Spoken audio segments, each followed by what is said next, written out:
আপোনালোকে যদিহে ঘৰলৈকে ব্ৰইলাৰ মুৰ্গী খাবলৈকে আনি ভাবিছে যে লোকেল মুৰ্গী খোৱাৰ দৰে এটা অন্য সোৱাদ ল'ম বা অন্য ধৰণৰ এটা জুতি ল'ম, তেতিয়াহ'লে আপোনালোকে ভিডিঅ'টো শেষলৈকে চাব। প্ৰথমে ব্ৰইলাৰ মুৰ্গীটো মাৰি লৈ এই ধৰণে গৰম পানী ঢালি লৈ তাৰপিছতে আপোনালোকে এই ধৰণে তিয়াই লৈ মুৰ্গীটো ব্ৰইলাৰটো চাফা কৰি ল'ব, সুন্দৰকৈ চাফা কৰি ল'ব। আৰু চাফা কৰি লোৱাৰ পিছত আপোনালোকে এটা কাম কৰিব, জুইত মুৰ্গীটো পুৰি ল'ব, সুন্দৰকৈ পুৰিব, যাতে ওপৰত স্কিনৰ ওপৰলৈকে ছালটোৰ ওপৰলৈকে যাতে তেল ওলাই আহে। ঠিক তেনেকৈ ভালকৈ আপোনালোকে ব্ৰইলাৰ মুৰ্গীটো পুৰি ল'ব। আৰু তাৰপিছত আপোনালোকে এটা কাম কৰিব, আমাৰ যি বগা কাগজ আছে, সেই বগা কাগজ মানে যি আমাৰ ডিষ্টা বহি আছে, সেই বগা কাগজেৰে মুৰ্গীটো আপোনালোকে চাফা কৰি ল'ব, বগা কাগজেৰে সুন্দৰকৈ চাফা কৰি ল'ব। আৰু আপোনালোকে মনত ৰাখিব যে বগা কাগজেৰে আপোনালোকে যেতিয়া চাফা কৰিব তেতিয়া একদম একো নাথাকে আৰু চব ক্লিন হৈ যাব। কেৱল যে ব্ৰইলাৰ মুৰ্গী চাফা কৰিব পাৰে এনেকুৱা নহয়, আপোনালোকে হাঁহ বা লোকেল মুৰ্গীও এই ধৰণে চাফা কৰিব পাৰে বগা কাগজেৰে। আৰু কাগজখন কিন্তু হাতৰ তলুৱাত এনেকৈ পথালিকৈ লৈ আৰু এই ধৰণে চাফা কৰি দিব। তাৰপিছত একদম ধুনীয়া হৈ যাব, দেখিবলৈ ভাল লগা হ'ব আৰু পাখি বা নোম একো নাথাকিব, গাত লাগি নাথাকিব। গতিকে আপোনালোকে সুন্দৰকৈ চাফা কৰি ল'ব।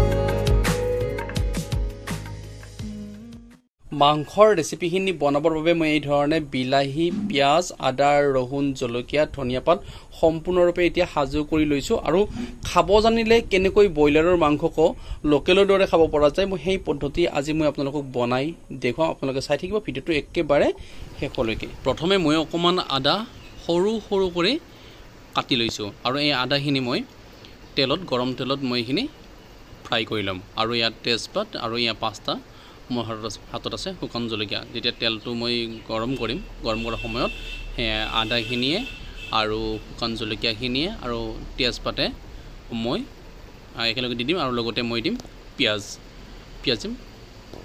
মোৰ হাতত আছে এয়া 3টা পিঁয়াজ। 3টা পিঁয়াজৰ মই এটা পিঁয়াজৰ এফাল মই তেলত ফ্ৰাই কৰিম। মানে 3টা পিঁয়াজৰ এইখিনি পিঁয়াজ মই এতিয়া ইয়াত ৰাখি দিছোঁ। দি এই পিঁয়াজখিনি এফাল পিঁয়াজ মই তেলত দিম। আৰু এই পিঁয়াজখিনি মাংসৰ লগত একেলগে ফ্ৰাই কৰি দিম। এই পিঁয়াজখিনি এতিয়া নিদিওঁ, কেৱল এই পিঁয়াজ, শুকান জলকীয়া, আদা আৰু তেজপাত মই এইখিনি তেলত দিম, তেলত ফ্ৰাই কৰি ল'ম। এতিয়া কেনেকৈ বনাম আপোনালোকে কেৱল ভিডিঅ'টো একেবাৰে শেষলৈকে চাই থাকিব।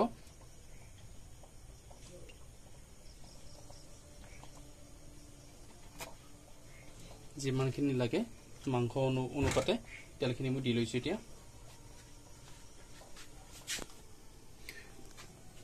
অকণমান মই এতিয়া প্ৰথমে কালজিৰা দি লৈছোঁ, কালজিৰা। আৰু তাৰপিছতে মই এই শুকান জলকীয়া 5টা দি দিছোঁ। তাৰপাছতে মই তেজপাত 2টা দি দিছোঁ। এই জলকীয়াখিনি প্ৰথমতে অকণমান জ্বলিব লাগিব। নেট মাংস আছে 1.5 কিলো, গতিকে তেলৰ পৰিমাণটো ঠিক 100 গ্ৰামমান তেল ইয়াতে দিয়া হৈছে। এতিয়া মই এই আদাখিনি তেলত দি দিম। আৰু এতিয়া আদাখিনি দি দিম। 3টা পিঁয়াজৰ যি এটা পিঁয়াজৰ এফাল কাটিছিলোঁ, সেই এফাল পিঁয়াজখিনি মই এতিয়া তেলত দি দিম।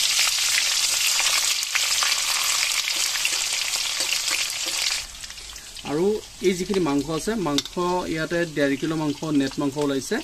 আৰু আলু দিছোঁ, 4-5টামান আলু দি দিছোঁ, কাৰণ 1.5 কিলো মাংসত অকণমান আলুটো যাতে ৰেচিপিটো ভাল হয়, অকণমান ডাঠ হয়, সেইবাবে মই আলু দিছোঁ।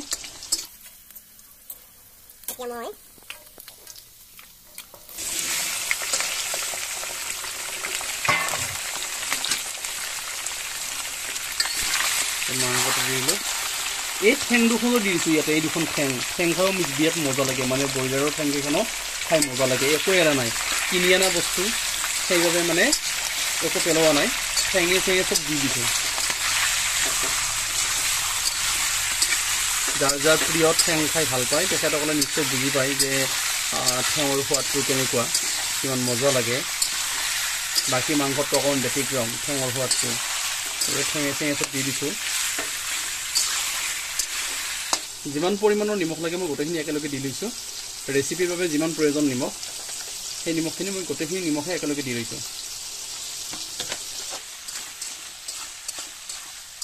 বাকী এফাল যে মই পিঁয়াজ দিছিলোঁ ফ্ৰাই কৰোঁতে, এতিয়া বাকীখিনি পিঁয়াজো মই একেলগে এতিয়া কাটি লৈ এতিয়া মাংসখিনিত দি ল'ম। এই পিঁয়াজখিনি গোটেইখিনি এতিয়া মই দি দিম।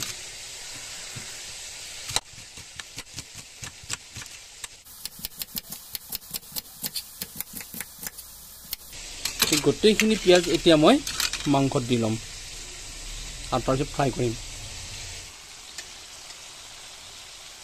এই মাংসখিনি পিঁয়াজখিনি দি লৈছোঁ। এতিয়া ইয়াত এতিয়া পিঁয়াজখিনি দি অকণমান লৰাই দিছোঁ। লৰাই দি এতিয়া ইয়াত ঢাকনি লগাই দিম। ঢাকনি লৈ মাংসটো সিজিব দিম।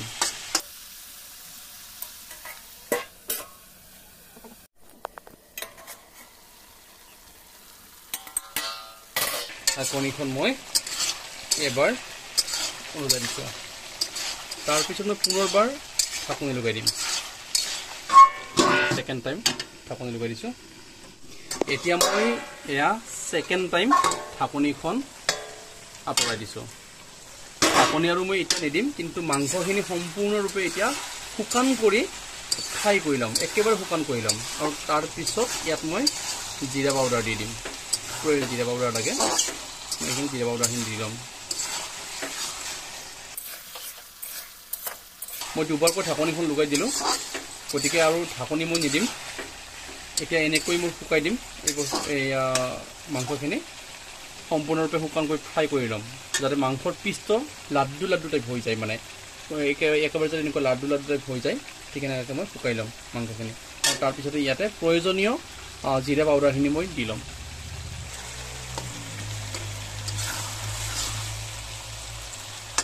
এতিয়া ইয়াতে মই প্ৰয়োজনীয় যিমানখিনি জিৰা পাউডাৰ লাগে, মই জিৰা পাউডাৰখিনি এতিয়া দি লৈছোঁ।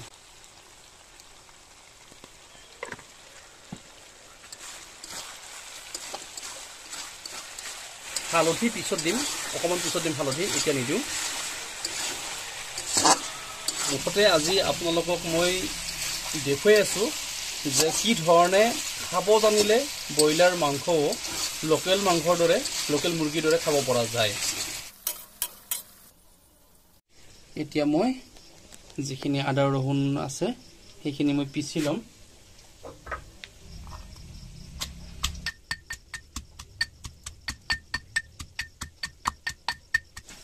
আপোনালোকে এটা কথা কেৱল মনত ৰাখিব যে যেতিয়া আদা ৰহুনখিনি দিব, মাংসত দি দিব, তাৰ আগে আগে আপোনালোকে জুইটো অকণমান কমাই ল'ব, নহ'লে আদা ৰহুনখিনি কেৰাহীত বেয়াকৈ লাগি ধৰিব। মই আদা ৰহুনখিনি এতিয়া দি ল'লোঁ।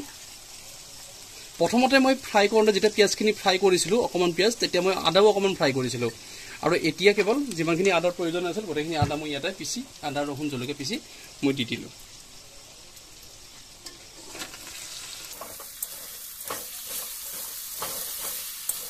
মাংসটো পূৰা শুকান হৈ গৈছে। শুকান হৈ গৈছে মাংসটো। এই যে শুকান কৰি দিলোঁ, এতিয়া মানে মাংসটো যিটো ব্ৰইলাৰ মাংসৰ যিটো গোন্ধ থাকে, সেই গোন্ধটো নাইকিয়া হ'ব। আৰু যিহেতুকে মুৰ্গীটো মই প্ৰথমতে পুৰি লৈছিলোঁ, আৰু সেইবাবে এতিয়া আপোনালোকে যেতিয়া খাব তেতিয়া সম্পূৰ্ণ লোকেল পাব খাই। এতিয়া সম্পূৰ্ণভাৱে মাংসটো ফ্ৰাই হৈছে। আৰু ইয়াৰ পিছতে মই ইয়াত বিলাহীখিনি দি দিম। যিমান পৰিমাণৰ হালধি লাগে মই একেলগে দি লৈছোঁ।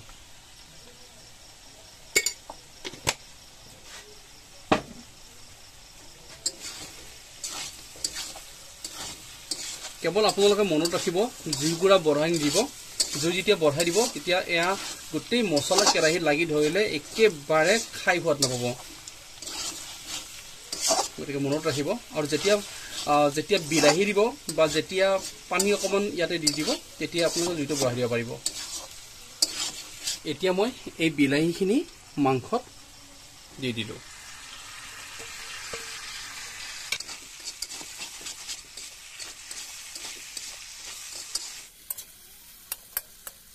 এতিয়া মই কেইটামান জালুক ইয়াত পিচি ওপৰত দি দিম।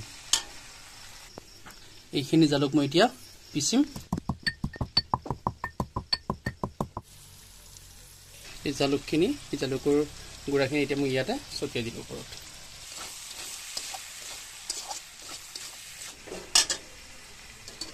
সাধাৰণতে মই এতিয়া অকমান পানীৰে জুইকুৰা বঢ়াই দিম অকমান পানী দিছো পানী দি এতিয়া জুইকুৰা বঢ়াই দিম যাতে বিলাহীখিনিৰ লগত মাংসখিনি সম্পূৰ্ণ মিক্স হৈ যায় যাতে বিলাহীখিনি গলি যায় এইখানে অকমান পানী দিছো অকমান পানীৰে এই বিলাহীখিনি মাংসৰ লগত মিক্স কৰি দিম আৰু তাৰ পাছত পৰ্যাপ্ত পৰিমাণৰ যিমানখিনি পানী লাগে মই পানীখিনি দি দিম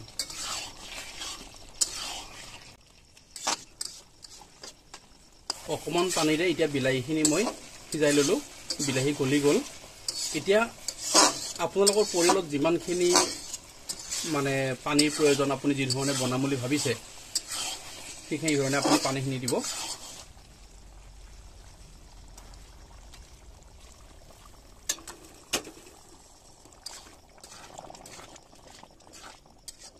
এতিয়া আমাক প্ৰয়োজনীয় পানীখিনি মই দি দিলো আৰু ইয়াৰ পিছতে সম্পূৰ্ণ ৰেচিপি হৈ উঠিব এতিয়া উতল আহিব এতিয়া ভমক ভমক কৰি উতল আহিব এতিয়া আপোনালোকে নিশ্চয় গম পাব যে খবৰ সময় হৈছে এতিয়া চাওক তামাম উতল আহি আছে আৰু লাহেকৈ এতিয়া ৰেচিপিখিনি হ'ব কিন্তু ইয়াত মই একেবাৰে শেষত ধনিয়া পাত অকমান ছটিয়াই দিম তাৰ আগে আগে মই ইলাচি লং আৰু ডালচেনি দিম কিন্তু আপোনালোকক মই কৈছোঁ পুনৰবাৰ যে মই ইয়াত কোনো ধৰণৰ পেকেট মছলা ব্যৱহাৰ কৰা নাই আৰু ঘৰতে যিখিনি গুড়ি কৰিছোঁ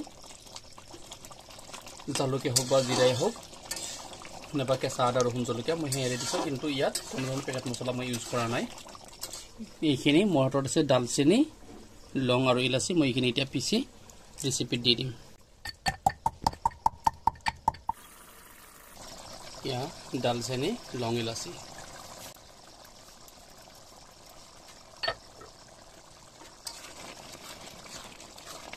এতিয়া প্ৰায় সম্পূৰ্ণকৈ হৈ উঠিছে ৰেচিপি কেৱল আপোনালোকে খাওক যে ব্ৰইলাৰৰ মাংস লোকেল মাংসৰ দৰে লোকেল মুৰ্গীৰ দৰে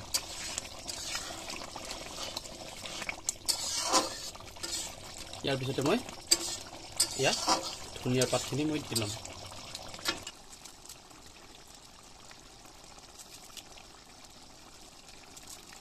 ধনিয়াবোৰ আচলতে ঘৰৰ ধনিয়া হ'লে ভাল ঘৰৰ ধনিয়াবোৰৰ গোন্ধতে মানে অতি সুন্দৰ মানে আৰু এইবিলাক কিনা ধনিয়া আৰু ইমান হেৰি নাই তথাপি অকমান ধনিয়া লাগিব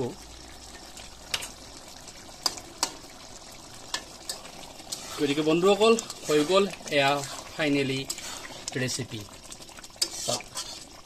এয়া হৈ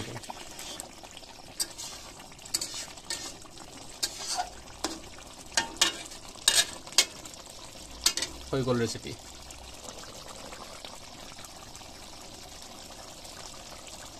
বন্ধুসকল আজি আপোনালোকক মই দেখুৱালো যে ব্ৰইলাৰৰ মাংস কি পদ্ধতিত কেনেকৈ বনালে আৰম্ভণিৰ পৰা শেষলৈকে প্ৰকৃততে খোৱাৰ পিছত লোকেল মুৰ্গী খোৱাৰ দৰে অনুভৱ হয় বা লোকেল মুৰ্গী খোৱাৰ দৰে এটা ব্যতিক্ৰমী সোৱাদ পোৱা যায় গতিকে আপোনালোকে যদি এই পদ্ধতিত এবাৰ বনাই নিজেও খাই চাই তেতিয়াহ'লে নিশ্চয় অনুভৱ বুজি পাব যে প্ৰকৃততে হয় লোকেল মুৰ্গী খোৱাৰ দৰে প্ৰকৃত এটা অনুভৱ হৈছে আৰু যিসমূহে ৰাতিৰ ৰৱা মাংসটো ৰাতিপুৱা শুই উঠি খাই ভাল পায় তেখেতসকলে আকৌ এটা ব্যতিক্ৰমী সোৱাদ পাব গতিকে আপোনালোকে এই পদ্ধতিৰে মাংসটো বনাই চাব আৰু এবাৰ খাই চাব যে প্ৰকৃততে কেনেকুৱা লাগে আৰু যদি মোৰ আজি বনোৱা পদ্ধতিটো আপোনালোকৰ ভাল লাগিছে তেতিয়াহ'লে আশা কৰিম যে আপোনালোকে এটা ইতিবাচক কমেন্ট এটা কৰিব বহুত বহুত ধন্যবাদ আপোনালোকে ভিডিঅ'টো শেষলৈকে চাই থকাৰ বাবে